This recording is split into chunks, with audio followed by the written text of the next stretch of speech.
It is 3 weeks later and I still have not cut the sleeves for my sweater.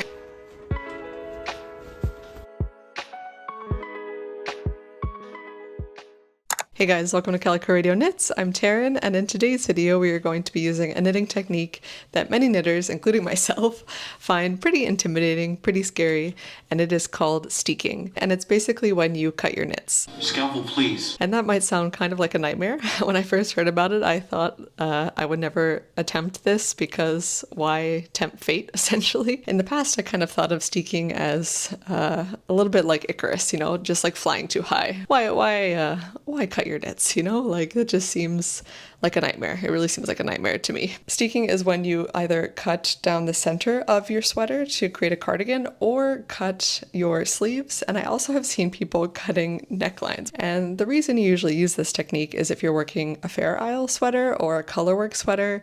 And this just makes it so you don't ever have to purl. Because when you purl colorwork, sometimes the tension gets a bit off, especially if you're working back and forth. So that is kind of the point of steeking, is to work a nice even colorwork sweater. So if any of you guys are interested in trying steeking, I thought this would be a fun video to kind of take you along with me. And also if you're not really there yet or you're not interested in steeking, maybe it's just fun to watch me, I don't know, cut my knits. So that kind of brings me to what I'm actually going to be steeking today. I am going to be working on the Cute Sweater by Laura Dalgaard. I saw this design on her Instagram a couple months ago and it was super cute, as it says, the Cute Sweater.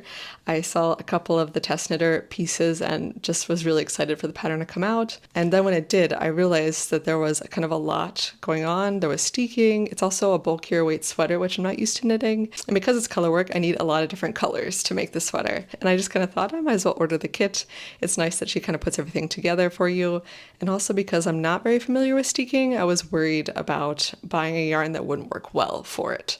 So what I've kind of heard is you can steek with kind of any type of yarn, but people do recommend using like a toothier wool or like a Norwegian style wool, just so when you cut it that they kind of all stick together and it works well. So I thought for the first project, I'll trust somebody else to pick the yarn for me. I ordered the kit and it has arrived and it is super cute. Again, I probably will be saying cute a lot during this video, but super cute. So the yarn I'm going to be using is Vams by Rauma. And Mac really liked it as well. I think it had a nice like animal smell, which he really enjoyed when I opened it. It was also really nice. Laura included a tote as well, in addition to the yarn, and also a little tag, a very cute tag, and a couple of stickers, which I'm always down with stickers. Love adding a sticker to my water bottle. I was very happy with the purchase. I'm excited to get into this. So I am now going to knit the whole body of the sweater, and I will check back in with you guys once I finish the body and we're ready to steek the sleeves.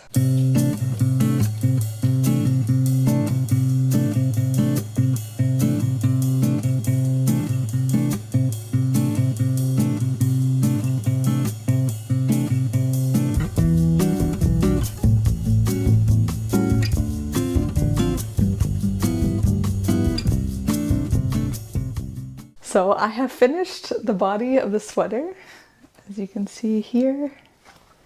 I can't actually wear it for you because the sleeves aren't cut yet, so we've kind of got, you know, like a little bit of a straitjacket situation going on with this. But I will insert some B-roll so you can see what it looks like. It worked up super quickly. I think this is the fastest I've ever knit up a body of a sweater, probably because the yarn is thick and the needles I'm using are 6.5mm needles, or I think it's 6mm needles I'm using for this. So it worked up super quickly and the color work is very addictive. So since you're never working with more than 2 colors at a time, it is very manageable and the huge gauge makes it move very quickly. So it is now time to cut the sleeves, and it has been several days since I finished the body of the sweater actually. I think I probably delayed more days than it's taken me to knit the whole body up, mostly because I am a little bit nervous. I really am satisfied with this, so I really don't want to mess it up. Now I need to get over that and cut for the sleeves. To kind of help calm my nerves about cutting this, I decided to make a little swatch, as you can see here. And it essentially kind of mimics this right here, which is what I need to cut. The whole process and reading the pattern was very easy. I was kind of wondering how it would work because I understand with a cardigan you're kind of cutting from the top all the way down to the bottom, but I didn't know how it would work for the sleeves. And you can see right here that we do like cast off and cast on. So it is very clear where the armholes end and begin.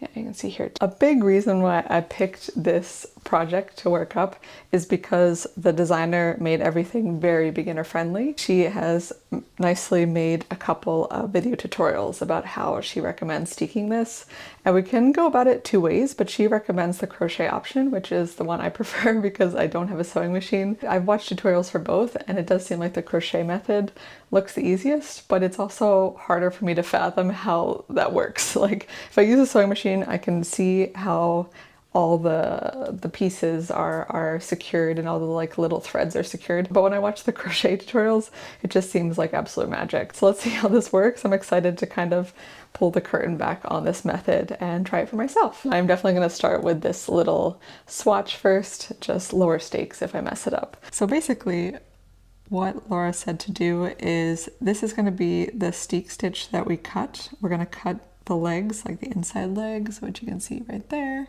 We're going to cut those, but before we do that, we're going to create slip stitches along either side, and we're going to go in just the one half, like the right leg of the stitch next to it and the left leg of the steek stitch, and then we're going to slip stitch all the way along the one edge and then come back and go along the other edge. Okay, so for the first stitch, we're going to go into the right and then the left leg. I'm going to pick up my yarn, leave a tail, and then that's our first slip stitch. Okay, and then the next one. So I don't really know if I'm doing yarn unders or yarn overs. Okay, all right, I'll just keep working this until I've reached the end and I'll show you guys what it looks like. Okay, and again, I'm going to leave a nice long tail so I can secure the bind off edge. Okay, it looks like that is our steek stitch and these are our slip stitches. Yeah, I definitely should have used a contrasting color, but okay, so I'm going to do the same thing on the other side to secure the other side of the steek stitch. So I have finished the other side, and yeah, I definitely should have used a contrast color, but it's looking more or less the way hers did, so that's a good sign. Now I just have to secure the cast on and the bind off edges by using my tails and sewing in to the bind off and cast on edge a couple times. So yeah, that was the last stitch I did, so I'm gonna just, I guess, secure it this way.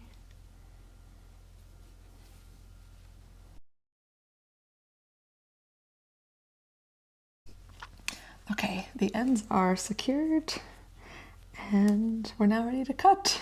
Those are the guys we're meant to cut, I think. So I'm just gonna kind of pull these apart. Okay, so I'm gonna start cutting. You can kind of see those first couple. That is the bind off edge. Oof. That looks a bit scary, honestly. Okay, so we'll just kind of continue. I'm gonna really do like one at a time because these scissors aren't that small, but they're the smallest that I could find.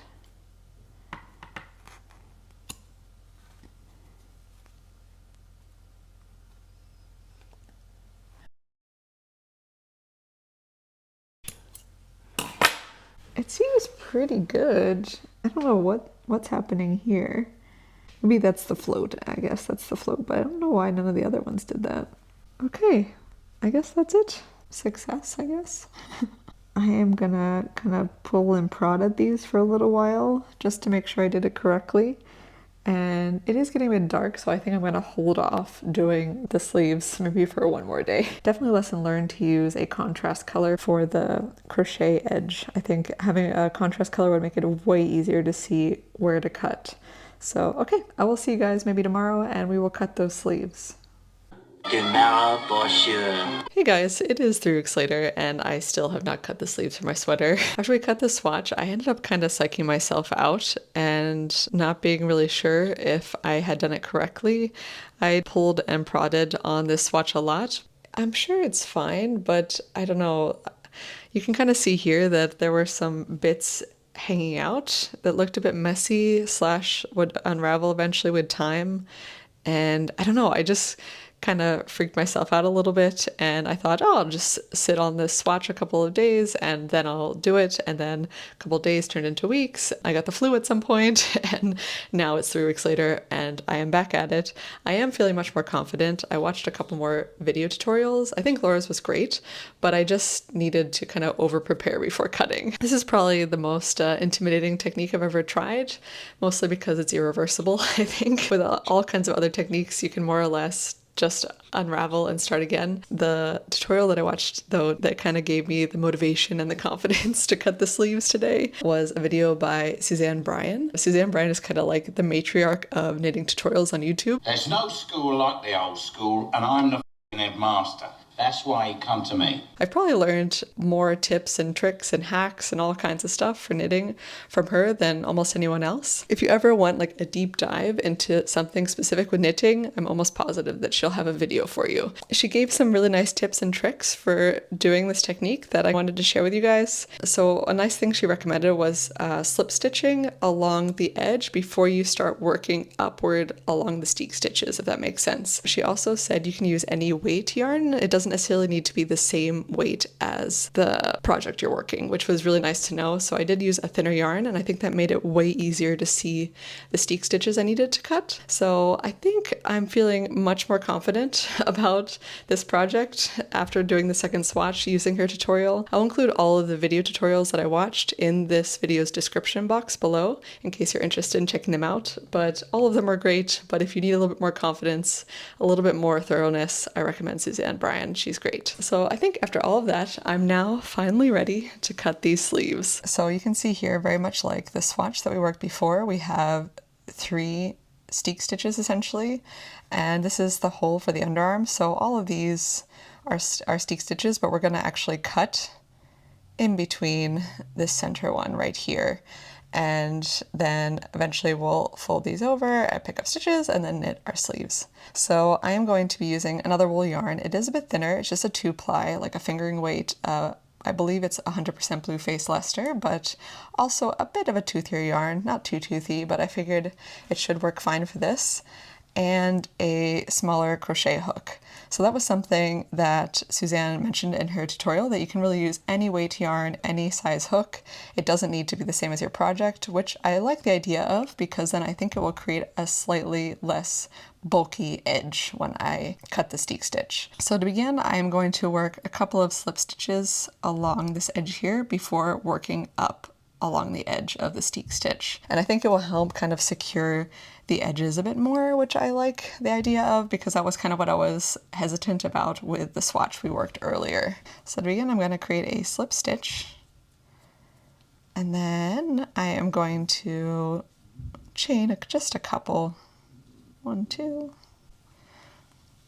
and now I'm going to slip stitch a couple times along the edge. Slip 1,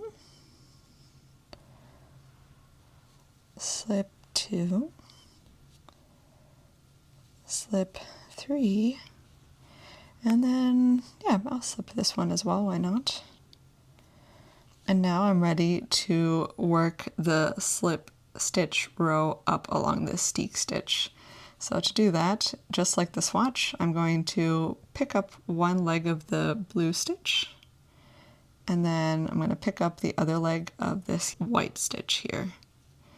And then again, slip it. And I'm going to keep doing that all the way along the steek stitch. All right, I have reached the end, and you can see those slip stitches are kind of hidden very nicely inside that steek stitch. And now I'm going to do the exact same thing I did on the other side and just slip stitch a couple of stitches here before cutting my yarn.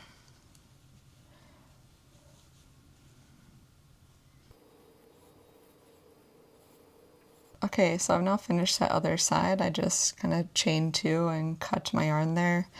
And I really like how much this yarn blends in. It's still very easy to see that center steek stitch. I think when I used that really bulky yarn, it just kind of mashed everything together and it was really hard to see.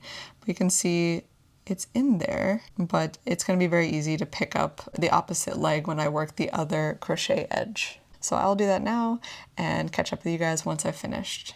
I finished the other side, which you can see right here. Now, before I go in and I cut those steek stitches, I am gonna go back into these edges here, and I'm thinking about supporting this edge a bit more, like just taking these little tails and sewing along the edges here. I think I'm just being a little paranoid, but that was the area that I saw that started to unravel in my swatch. It probably is going to be fine, I'm almost positive, because none of the tutorials I watched said anything, but I do have these tails, so why not go back and secure them a little bit more before I do that final cut. Okay, so we are now ready to cut our steek. I've gone ahead and started separating that steek stitch so we can more clearly see the bars that we need to cut. So now we're going to cut these bars. And we're just going to keep working all the way up, making sure not to cut our crochet stitches. Just do that very slowly. You can see it's already coming apart really nicely.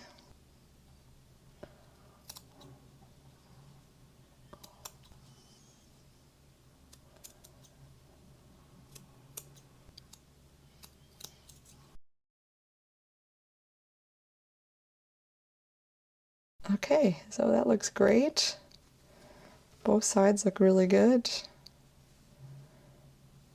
You can see the work is already kind of rolling inward, which is perfect. And yeah, you can kind of see how the motif is starting to line back up. And those edges that we sewed along and slip stitched along are all going to fold inside, so we're not going to see any of that contrasting yarn. And this is our armhole. So now we're going to pick up stitches the way we normally would for a sleeve if you left stitches on hold, and then work our sleeve, and that's pretty much it. I am gonna do the other sleeve now so I can kind of try it on properly. It'll make it a bit easier to knit the sleeves to a proper length so I know how long or short I want them. Okay guys, the sleeves are officially cut on both sides. I am super happy with how it fits. And yeah, as you can see, the edges really fold in super nicely, kind of naturally. And now I'm going to pick up stitches all the way around the armholes the way I normally would for any drop shoulder sweater. Knit the sleeves in the reverse pattern, I believe, of the main body. I'll double check the pattern, but yeah, we're ready to get cooking on the sleeves.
Hey guys, welcome back. The sweater is done and I took it for a little test drive this morning. I kind of thought it would be nice to take it out before I record this outro just to see how it wears a little bit and kind of give you guys my final conclusions on the whole steeking process.